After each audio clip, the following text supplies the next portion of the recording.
Bonjour, en ce mois de mars, c'est une émission 100% féminine que nous vous proposons. Nous partirons tout à l'heure à la rencontre de la sociologue Arlette Gauthier, puis de la romancière Régine Desforges. Mais tout de suite, on commence par notre rencontre avec l'écrivain Nathalie Cooperman. Cette dernière s'est lancée dans l'écriture en 1995 et elle a commencé à écrire pour les enfants, avant de se tourner vers un public adulte avec son livre Le Contretemps.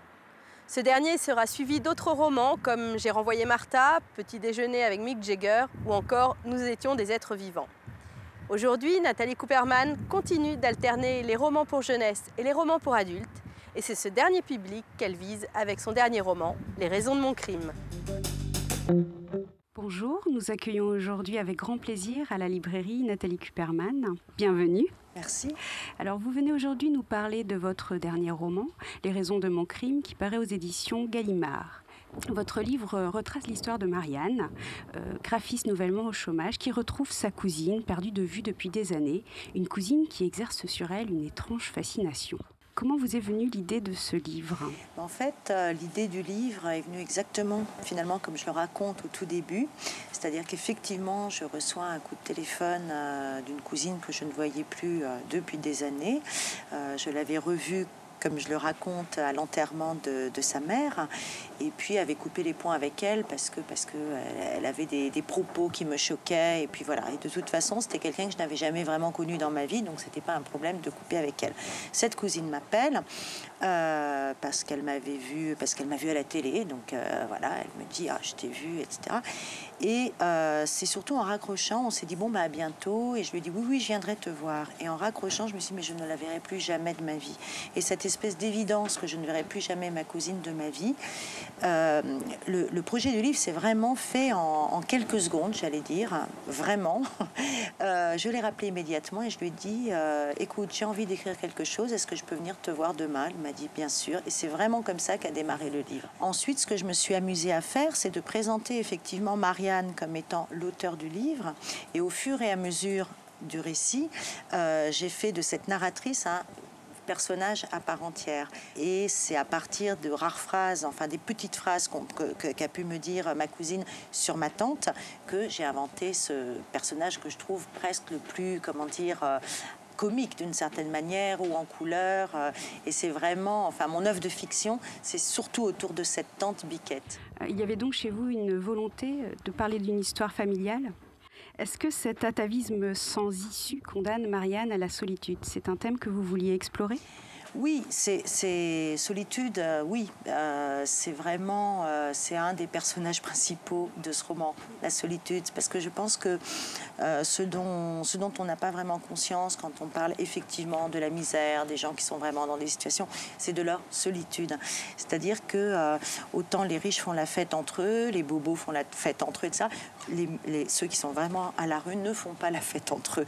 Je pense que j'avais peut-être pas vraiment commencé à le faire, mais dans mon précédent livre, il était question, Nous étions des êtres vivants, il était question effectivement d'une société qui était rachetée et comment certaines personnes allaient rester sur le carreau.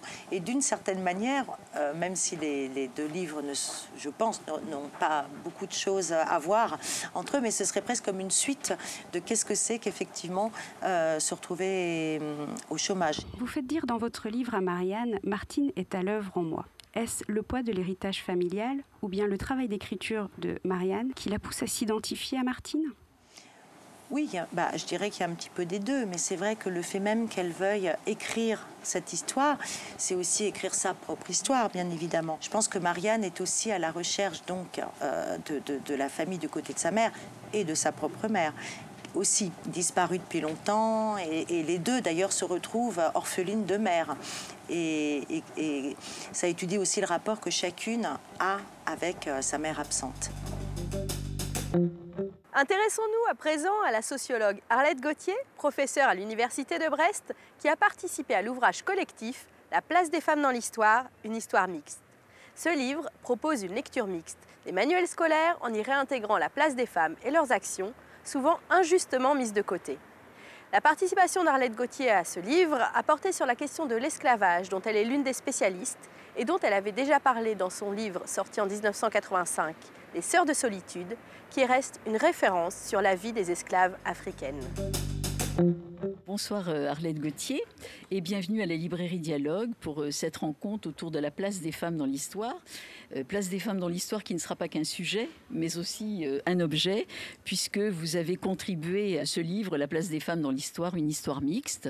Alors vous êtes professeur de sociologie à l'Université de Bretagne occidentale et vous avez contribué par un article sur la place des femmes esclaves dans les plantations. Comment vous êtes rentrée dans cette aventure intellectuelle et pédagogique? Eh bien, c'est un livre en fait qui est initié par l'association Mlénosine. Mlénosine, ça veut dire mémoire. Et cette association, elle a 3 objectifs. Premièrement, un objectif qui est évidemment scientifique, de stimuler les recherches sur ce thème. Deuxièmement, un objectif pédagogique, c'est-à-dire, et c'est vraiment l'objet du livre, hein, vous voyez, c'est un livre qui va aider les professeurs de collège, de lycée à préparer des cours où on voit plus la place des femmes dans l'histoire. On montre leurs actions, mais aussi, bon, on reviendra peut-être là-dessus, on questionne du coup la façon de présenter l'histoire. Et puis le troisième objectif, en fait, c'est un objectif qui est aussi de diffusion du savoir. Hein.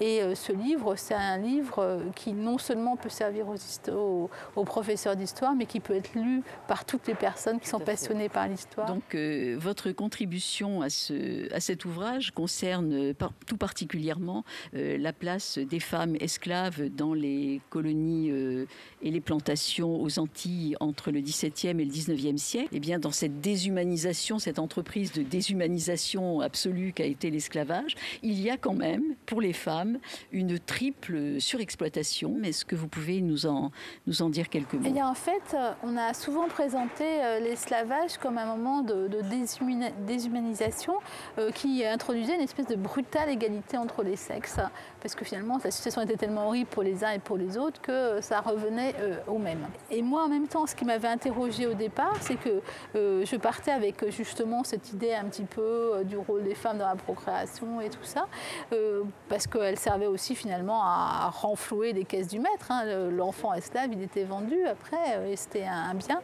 Et puis je me suis rendu compte que ce n'était pas vrai du tout. Il y avait les femmes qui travaillaient à cultiver la terre, et puis il y avait des esclaves hommes qui étaient plus qualifiés, qui étaient ouvriers, qui éventuellement commandaient les autres, ceux qui travaillaient à la terre. Et tout ça, ça voulait dire aussi qu'on leur donnait des meilleurs logements, qu'on les donnait des petites gratifications, qu'on les nourrissait mieux parce qu'ils valaient plus, etc. Il y avait vraiment une hiérarchisation qui était une hiérarchie sexuelle aussi, qu'elle était les deux. Et donc ça, ça allait en... Et d'ailleurs, ça se manifeste par le fait que le prix des femmes esclaves était inférieur à celui des hommes. Donc je pense que c'est important de voir les choses comme elles étaient, c'est-à-dire que ça a existé, mais que malheureusement, pour la plus grande partie des esclaves, il y a eu, des femmes esclaves notamment, il y a eu finalement une surexploitation plutôt que des avantages. Pour terminer cette émission, place à Régine Desforges et à son dernier roman choc, Toutes les femmes s'appellent Marie, qui lance le débat sur l'assistance sexuelle des handicapés. Régine Desforges a d'abord été libraire avant de fonder sa propre maison d'édition, dont beaucoup d'ouvrages ont fait l'objet d'interdictions, voire de poursuites pour outrage aux bonnes mœurs. Elle est également l'auteure du Cahier volé et de la célèbre saga commencée avec la bicyclette bleue. Bonjour et bienvenue à la librairie Dialogue. Nous avons le plaisir aujourd'hui de recevoir Régine Desforges. Bienvenue. Merci. Vous êtes venue nous parler aujourd'hui de votre nouveau roman, Toutes les femmes s'appellent Marie, paru aux éditions Hugo et compagnie. Ce livre retrace la difficile histoire d'une mère, veuve de guerre, et de son fils, handicapé. L'enfant grandit et à l'adolescence, il est en proie à des pulsions sexuelles qui conduiront la mère à commettre l'irréparable. Votre livre parle d'un sujet difficile. Comment vous est venu ce roman? Ce roman m'est venu parce que dans ma famille, il y avait j'ai un cousin de mon âge qui a fait une méningite à l'âge de 3 ans et mal soigné, puisque c'était à la campagne et il est resté idiot. Et j'avais une tante mongolienne, ce qui fait que j'ai passé une partie de mon enfance et de mon adolescence en contact avec ces 2 personnes handicapées. Quelles ont été les premières réactions à la lecture de votre livre? Ah bah elles sont excellentes. Je dois dire que je redoutais un peu, c'est immodeste ce que je vais dire, mais le courrier que je reçois d'écrivains, de philosophes, d'inconnus, de trucs, ça fait chaud au cœur si vous voulez, parce qu'un écrivain c'est toujours quelqu'un qui doute. Et moi, je dois être un écrivain puissant, je ne sais pas quoi, parce que je doute énormément. Non, c'est une plaisanterie, mais je doute beaucoup. Donc le fait que ce livre soit bien accueilli et soit compris, vous voyez, d'une certaine façon, ça me fait plaisir. Le choix du titre n'est-il pas un peu provocateur? Comment ça, provocateur? Il y a une forte connotation religieuse. Évidemment, évidemment. Vous savez, au début, j'avais demandé qu'il y ait la Pietà de Michel-Ange en couverture. Moi, j'ai été élevée dans des institutions religieuses, même si je suis plus croyante au sens strict du terme, si vous voulez. J'ai pour Marie, j'ai pour Jésus, j'ai pour tous ces gens qui ont entouré cette aventure absolument extraordinaire du Christ, une forme de tendresse. Et c'est vrai que pour moi, Marie représente vraiment l'archétype de l'amour maternel.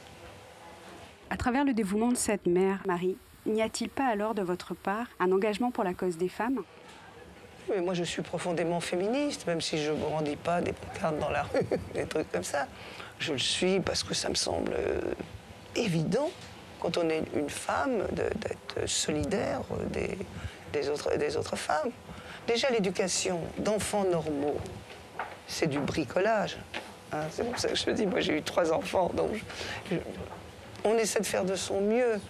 Mais on commet souvent des erreurs parce que les 3 enfants sont différents. Et d'après les témoignages que j'ai de personnes ayant des enfants handicapés, ben ça va jusque-là. Alors ce roman sort juste après le colloque Handicap et sexualité de novembre 2010. Y avait-il une volonté de votre part de soutenir l'assistanat sexuel? Au départ, non. Non, c'était pas ça. Mais si vous voulez, il y a eu des interviews dans un grand quotidien parisien. Ensuite, j'étais en rapport avec des gens s'occupant du handicap. Et j'ai vu qu'il y avait des intervenants sexuels, c'est pas ça, des aidants sexuels qui parlaient de leur rôle, j'allais dire métier. L'autre jour, j'ai fait une émission de radio, de télé, je ne sais plus, où il y a eu le témoignage d'une prostituée suisse. Et qui racontait qu'elle aidait aussi souvent des personnes handicapées. Et la façon dont elle en parlait, il y avait beaucoup de dignité. Voilà, Dialogue littéraire, c'est terminé pour ce mois-ci. Je vous dis au mois prochain. Kenavo!